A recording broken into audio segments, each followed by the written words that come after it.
Na aula de hoje, nós vamos ver 5 coisas decisivas para você alcançar 800 mais em matemática do Enem. Isso aqui não é uma aula conteudista, eu vou te mostrar 5 coisas que vão te ajudar a direcionar os seus estudos da melhor maneira possível. Eu sempre defendi que para estudar matemática no Enem existe uma maneira correta e você precisa saber de certas coisas antes de começar, coisas essas que eu vou te mostrar nessa aula. Então vamos lá. A primeira delas é dominar matemática básica. Perceba que aqui eu listei 2 vantagens de você dominar matemática básica. A primeira delas é a ampla abrangência de temas. O que significa isso? Significa que o Enem é uma prova que as pessoas costumam falar que só tem questões difíceis. Só que não é assim que funciona. A prova do Enem, ela também tem questões fáceis. Então, quando eu falo em ampla abrangência de temas, eu estou dizendo que vai ter questões de matemática básica também. Então, se você domina matemática básica, você vai conseguir responder essas questões que, obviamente, estão abordando pontos da matemática básica, certo? E uma outra vantagem de você dominá-la é a base para assuntos mais complexos. Isso daqui, principalmente, né? Porque existem conteúdos que a gente às vezes não domina, às vezes a gente não consegue aprender, não é porque o conteúdo é difícil, é porque a gente precisa da base e ela está fraca. Então, se a gente constrói uma boa base, a gente vai conseguir fazer esse conteúdo, a gente vai conseguir aprender esse conteúdo de uma forma muito tranquila, certo? E aí eu vou mostrar para vocês uma questão de cada uma dessas vantagens. Começando então por essa abrangência de temas, essa questão aqui é do Enem 2023. Eu não vou resolvê-la, quero apenas que você pegue a ideia. Veja só, nessa questão aqui fala que um cliente ele vai passar no caixa de um supermercado e aí tem 5 caixas, onde cada um tem uma tela que mostra o tempo de atendimento de cada cliente e o número de pessoas que tem na fila.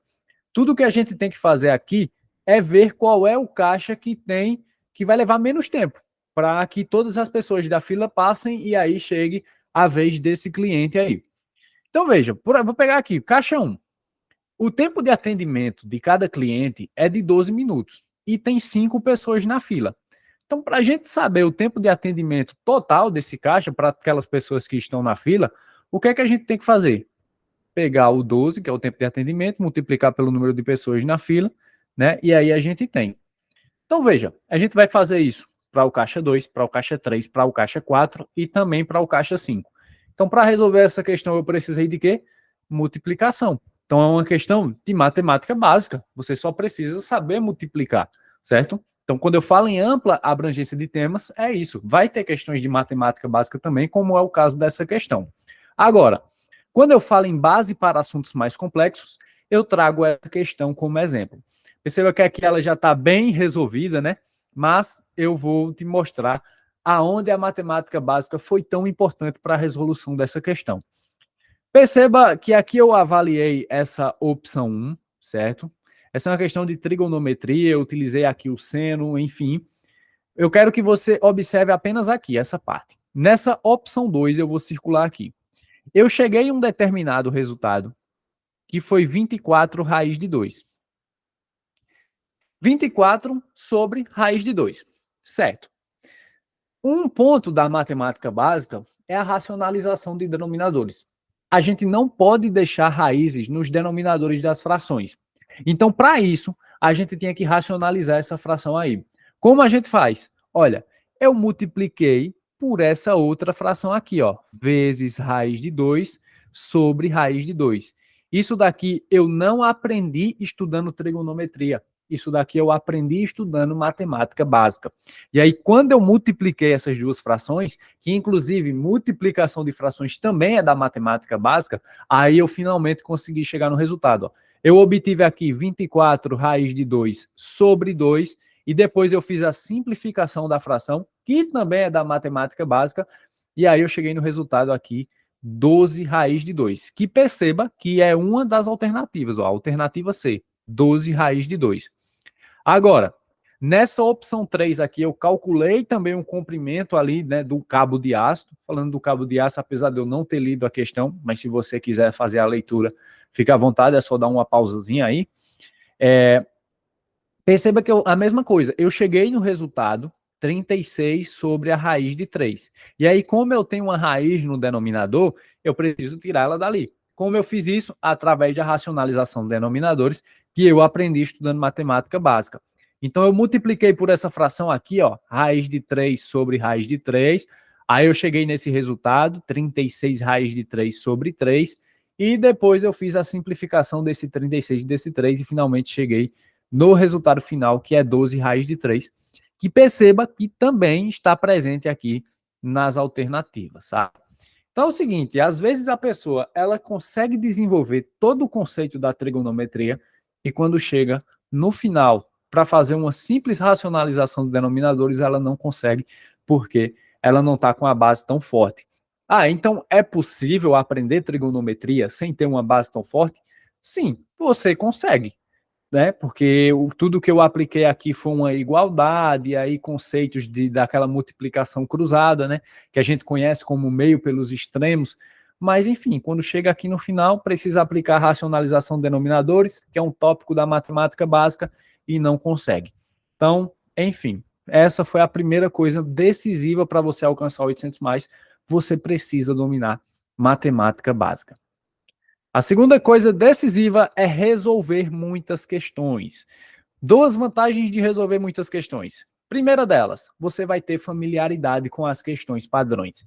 Sim, o Enem tem padrões nas questões. Então, quanto mais questões você for resolvendo, mais familiaridade você vai adquirindo. E aí vai chegar um momento que você vai bater o olho nas questões e já vai saber como é que resolve. Ah, é daquele jeito, igual eu resolvi aquela. Pronto. Então, você vai ganhar tempo e com certeza vai conseguir acertar a questão.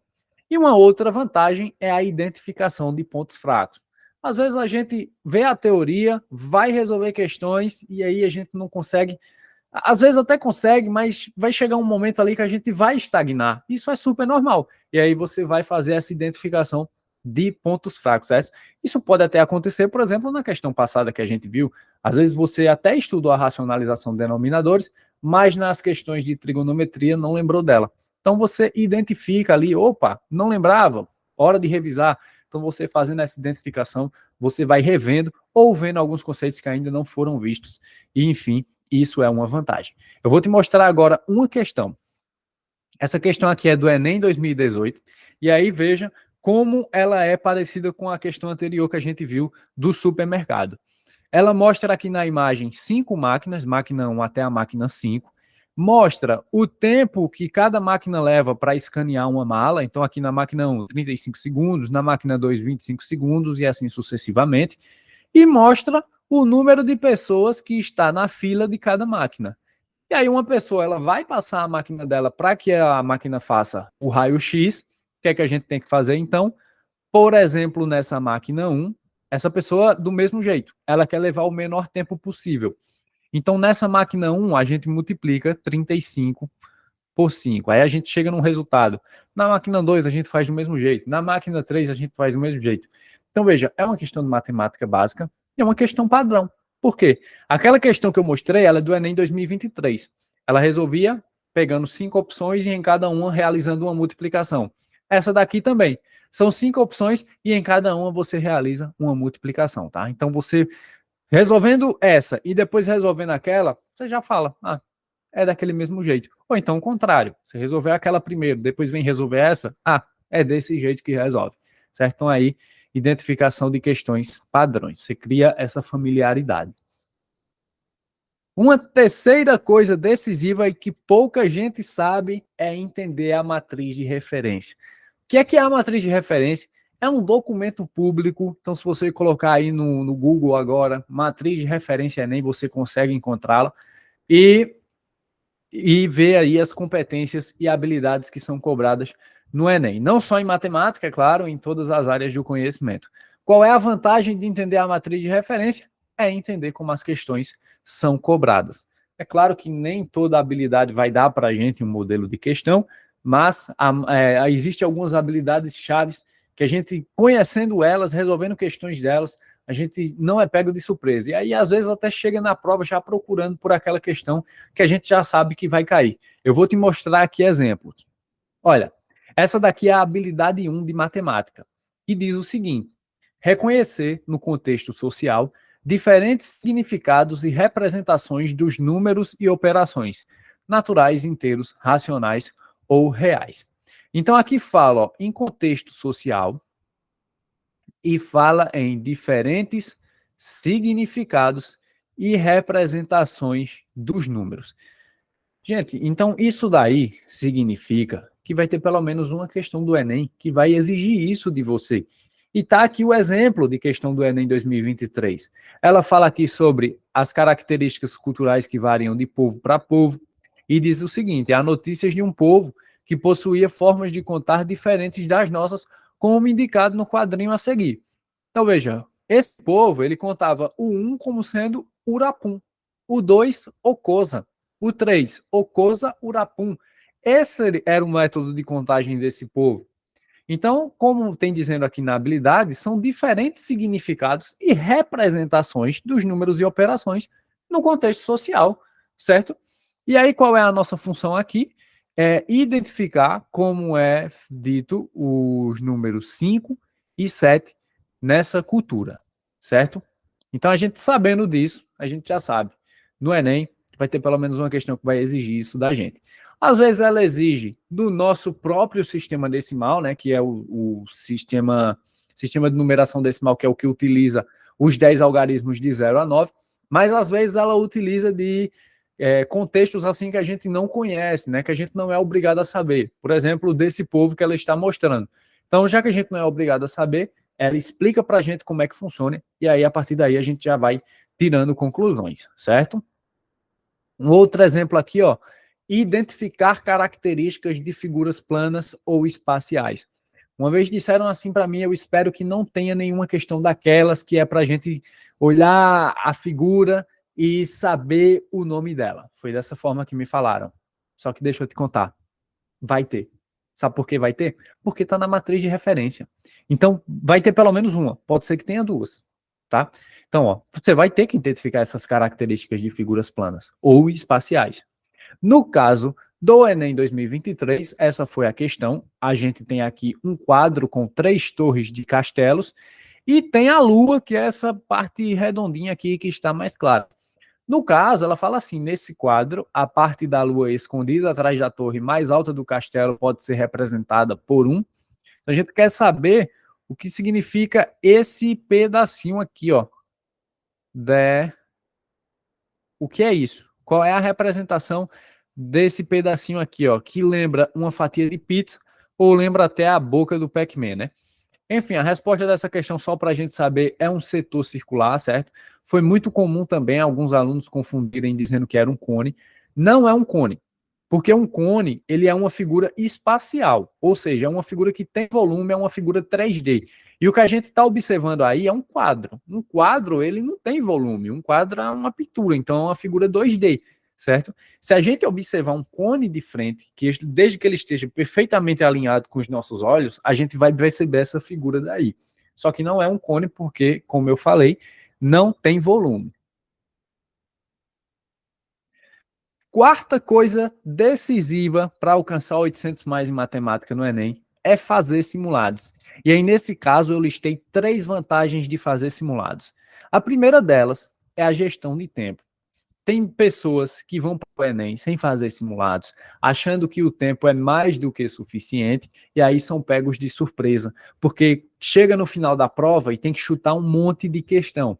Agora, a partir do momento que a gente faz simulados, a gente vai fazendo essa gestão de tempo, a gente vai traçando estratégias para que a gente não chute um monte de questões no final da prova, a gente vai ficar acostumado com isso. Então, gestão de tempo é muito importante para que a gente não fique chutando, para que a gente, às vezes, ali na hora da agonia, na hora da pressa, não marque nem o gabarito errado também.